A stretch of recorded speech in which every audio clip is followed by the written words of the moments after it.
for actually my stuff here.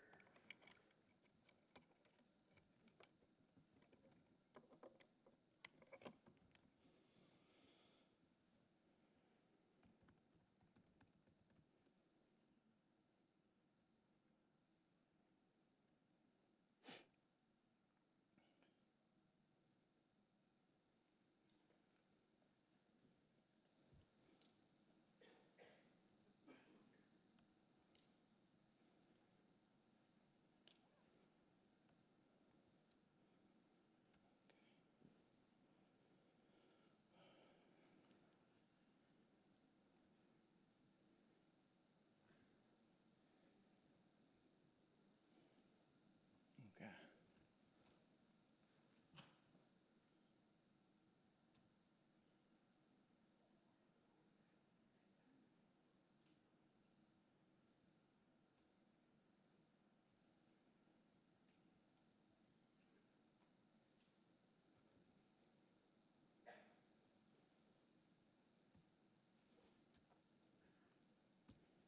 Oh, what?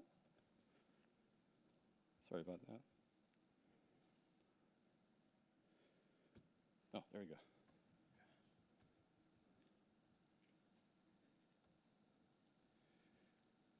So, I hope you can hear me. So, welcome everyone. Is this working? I think it is. Yeah, okay. On how to lower the cost of your Drupal sites, resources, and capacity planning in advance. First, a little bit about me. I've been working for Acquia since 2011, based in Lisbon. I'm now working with the Site Factory team as a principal site reliability engineer. And also I co-authored that book. It's called Seeking SRE. Also founded the Portuguese Drupal Association. And fun facts, I have 2 kids. They're missing me. And I started using Linux since the 90s. Okay, so today we will talk about the problem we want to solve. Then what is capacity and why plan it in advance? And the relation from SRE and the budget that needs to be presented. Next, we will focus on load testing very briefly and performance tuning and what and how we should measure and how to track that capacity to make some forecasting and then finalizing with some first steps and conclusions, and probably showing very useful tools along the way. So let's start by defining our problem. Maybe I could put this with full screen, right?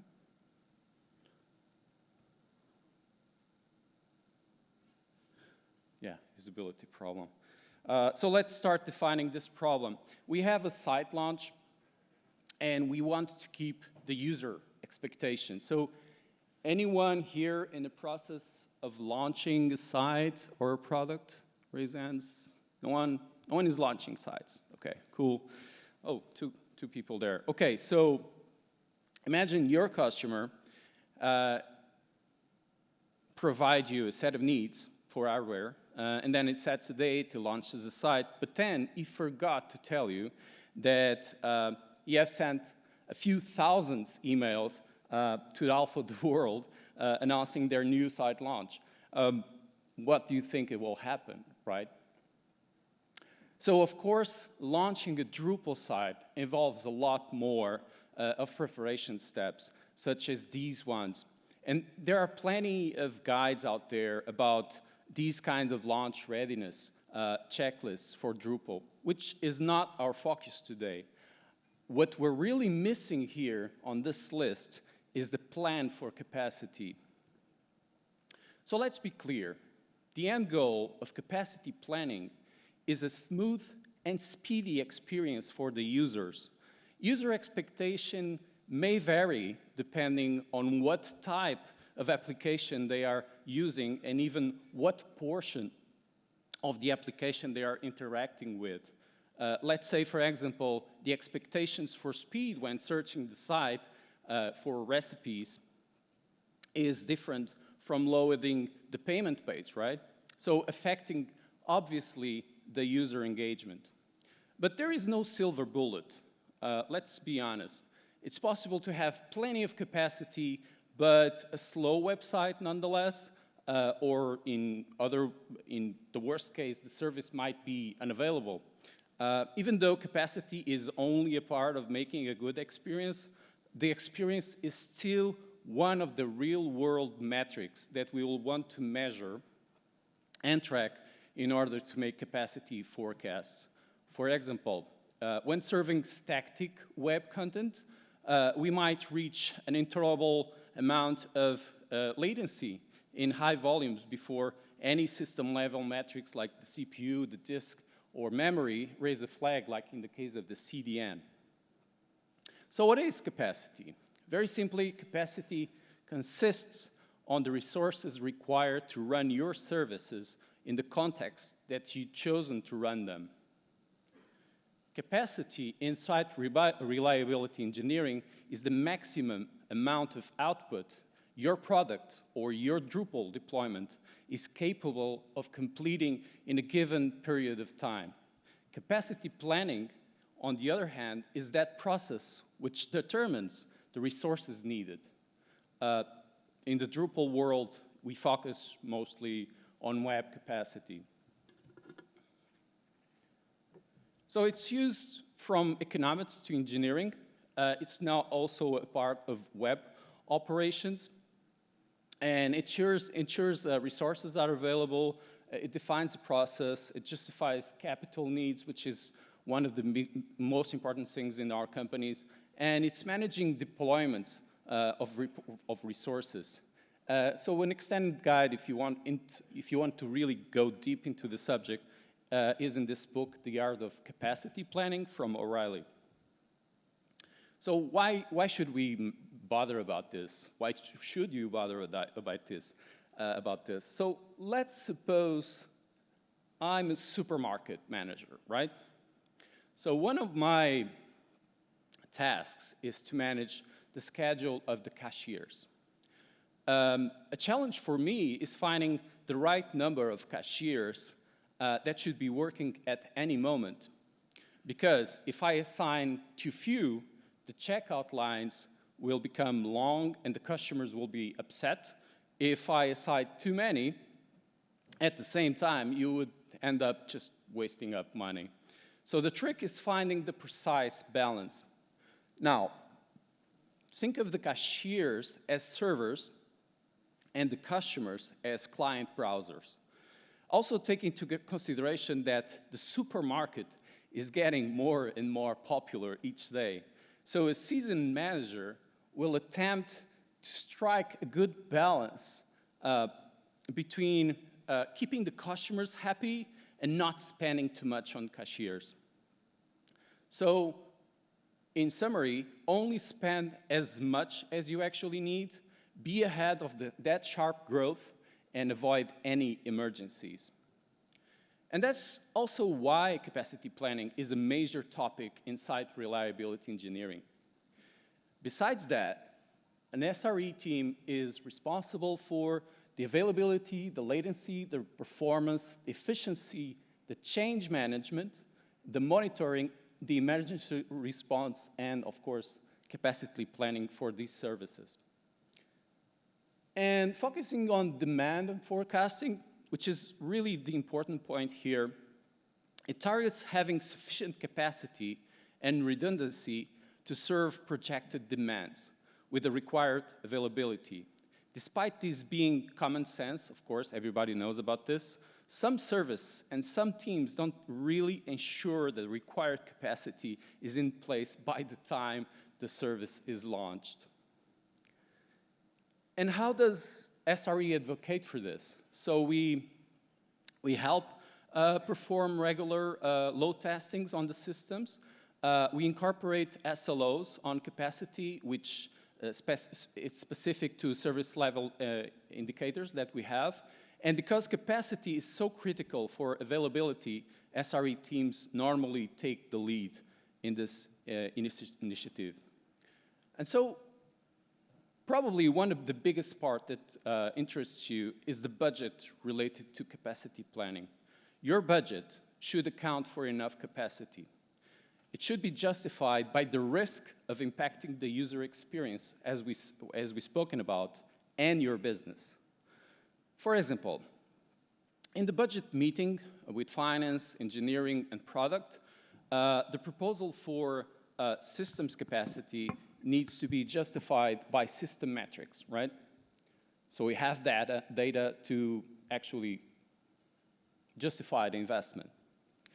But knowing when the infrastructure will fail is crucial to capacity planning. Failure could mean a violation of the service level agreement, the graceful degradation of performance, or even a true failure, like in this case, if that bridge actually goes down. When load testing a Drupal stack, we should document the point of failure as a part of our calculations. However, finding them can be a little bit tricky, and easily segmented architectures help you to find the limits of the current hardware you have in place. You then can use those capacity ceilings as a basis for predicting future growth. To help answer these questions, there are a few tools out there for free, most of them, that you can use for load testing. Keep in mind that we should simulate what will happen exactly if the site is under stress in the future. But you can use tools like the Load Runner, Yago, JMeter, and then collect the results and track the limits with the tools on the right, which are Prometheus, Signal Effects in our case, Cacti, Nagios, etc. And a very important notice, some people confuse these two topics. They are related, but they have completely different goals: capacity planning and performance tuning. Performance tuning optimizes the existing system for better performance, while capacity planning uses the processes like load testing to determine what the system needs and when it needs it, using the current performance, not a better performance, not a futuristic performance as a baseline. So to start a planning for capacity, you must accept that the system current performance is this one, without regard to what you might optimize in the future.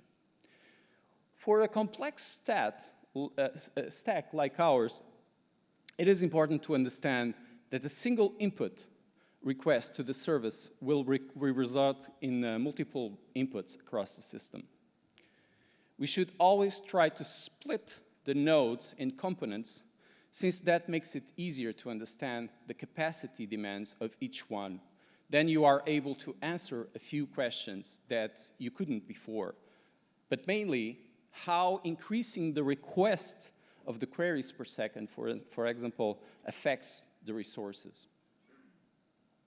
In the end, after splitting the nodes to a reasonable level in your case, you can identify the key resources that need to be measured, like the disk space, the disk throughput, the CPU performance, the RAM, the network bandwidth, and very important, because IPv4 is just ending in a few weeks, someone told me, yeah, the IP pool.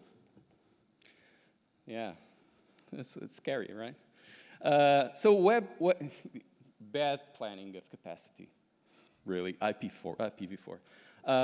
Web service, in this case, they are peak-driven, as you might have noticed in your Drupal sites, and they are application-specific. They accept user requests, they make calls to the backend, and then they use the results of those calls to generate responses. Some applications, like Drupal, they make simple or complex, in the case of Drupal, that's what I mean, queries. Others, they make very simple ones. Okay, so if you don't actually have a way to measure current capacity, you cannot conduct any plan. You should only be guessing. Here is a diagram. It's based on the Brendan Craig site.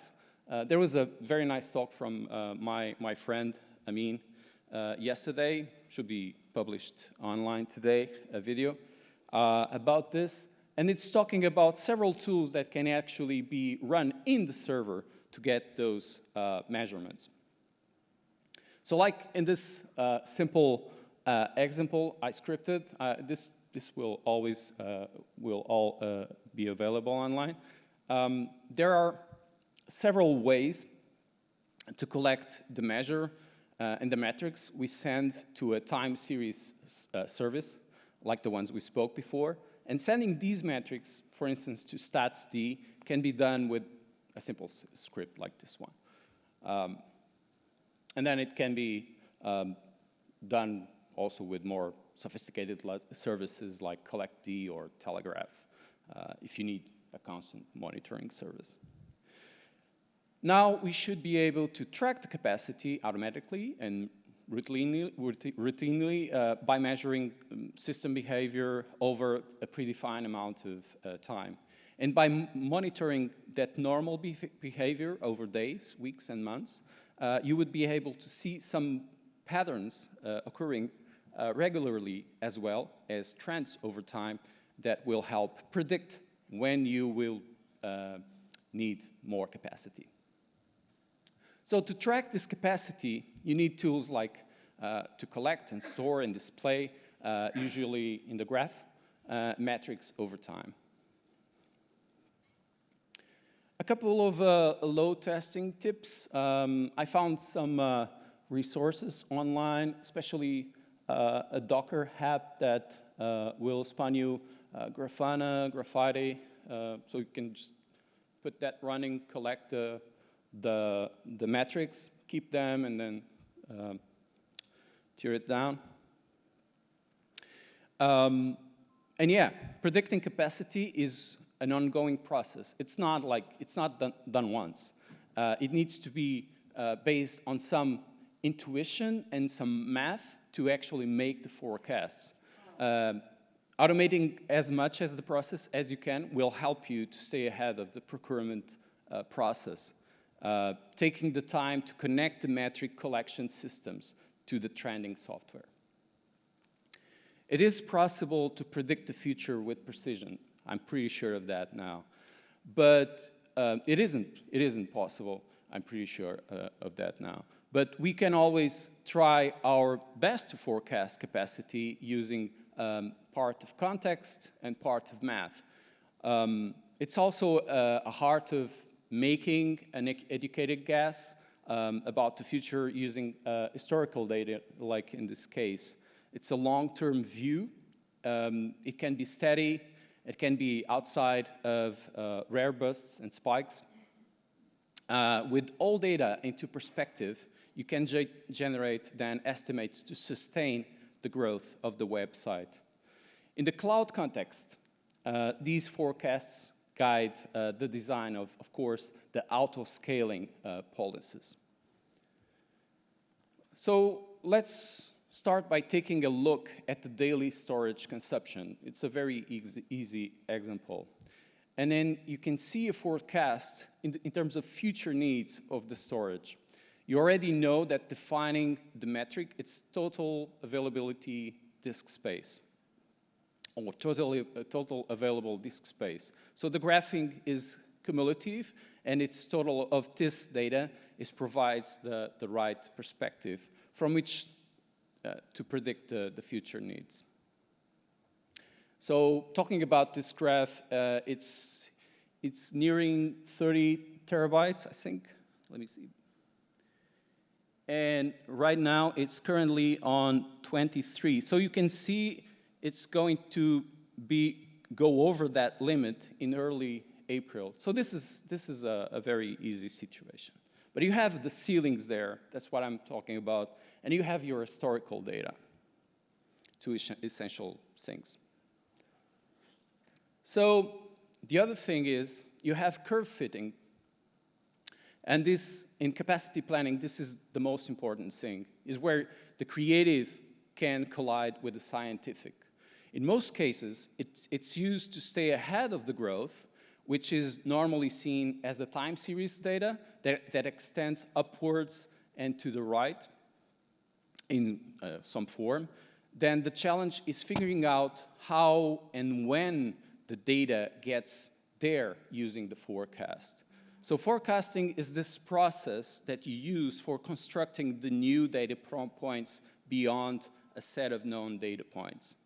The difficulty here with the curve fitting and the forecasts lies on the reconciliation between what we know now and what the data source or the apparent best fit equation is.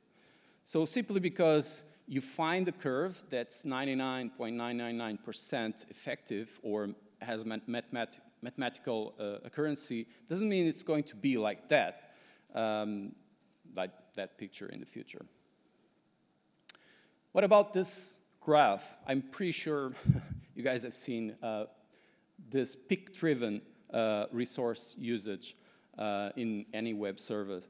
So when we forecast this capacity of a peak-driven resource, we need to track how the peaks are going to change over time. We can then extrapolate from this data and predict the future needs, which is the fun part. The web service metrics here illustrate this process. Then we identify what are the ceilings and define what is the specific CPU usage for this particular hardware. It can also be that the CPU usage is directly correlated to the amounts of work in terms of PHP and Apache, and they are doing this to serve the web pages. And then we can try to find the relation between the system resources statistics and the application level work, which in our case will drive us to a forecasting. So how can we actually automate this? We don't want to be doing this as a manual process over time. So there is a very nice tool. It's called FitYK. It's open source. It's for nonlinear fitting, and we are able to actually automate the process of curve fitting equations to do exactly what we want from the GUI to the CLI, and therefore we can actually script that and automate for our needs. Sorry about that. So in this screencast, what we're looking here, it's running. We have our disk storage. We already had our disk storage example. And then this is the most complex one, which is FitYK trying to actually fit the Apache spikes in our service, and then making an equation there, and then we get that equation and use it for future needs. So forecasting can also be used with machine learning. That's actually one of the things that FitYK is not able to do, but it does the most popular methods, like Levenberg, but you can also use machine learning for this process. There are a few ideas worth exploring in the book I co-authored, specifically on chapter 18. And in this chapter I shared some few code examples of machine learning that you can actually use for forecasting and auto-scaling and several other problems. Please give it a try. So to finalize here, here are a couple of easy steps that will get you started on capacity planning. First, we need to always select a process owner. This would be a person that will be leading the process, and then we need to identify the resources that need to be measured. We need to compare to a maximum of capacity. We need to collect the workload and the forecasts. And then we need to use those forecasts for IT resources and requirements. Then we can map the requirements onto existing utilizations, predict when the system will be out of capacity, and continuously update the utilizations. And most importantly, set a goal. In order to break the constraints of a system and to be effective on capacity planning, defining goals or objectives for your service is very important. And these come from two classes. First is load, usually expressed on arrival rate or peak rate of requests hitting the service. For example, on an e-commerce website, it may target 10,000 of customers making purchases on Christmas. On the second is performance. It's usually expressed in the form of service level objectives for the service. For example, 99th percentile of all requests should return in 500 milliseconds, for example. But mostly identifying why your organization needs capacity and what constraints should it be alleviating is very important, so we can actually avoid bottlenecks of growth. And be proactive. Plan ahead, document your plan. That's very important. In order to support your decisions of scaling up or down, it's valuable to always have a dashboard with at least these metrics in mind, independently if you are scaling manually or auto-scaling. It should be clear that hardware decisions and things that you need to buy are based on real data. So determine on when to scale and how, like vertically or horizontally or diagonally, should always be supported by numbers. And one of my last tips is to actually take advantage of capacity planning and drive your system to the appropriate level of less risk and the lowest cost. That way, you will ensure an healthy growth while meeting user expectations. Okay, thank you.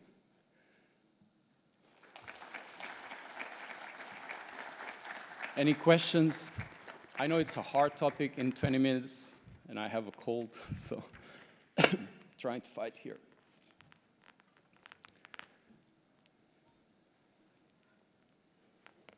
No questions. Okay.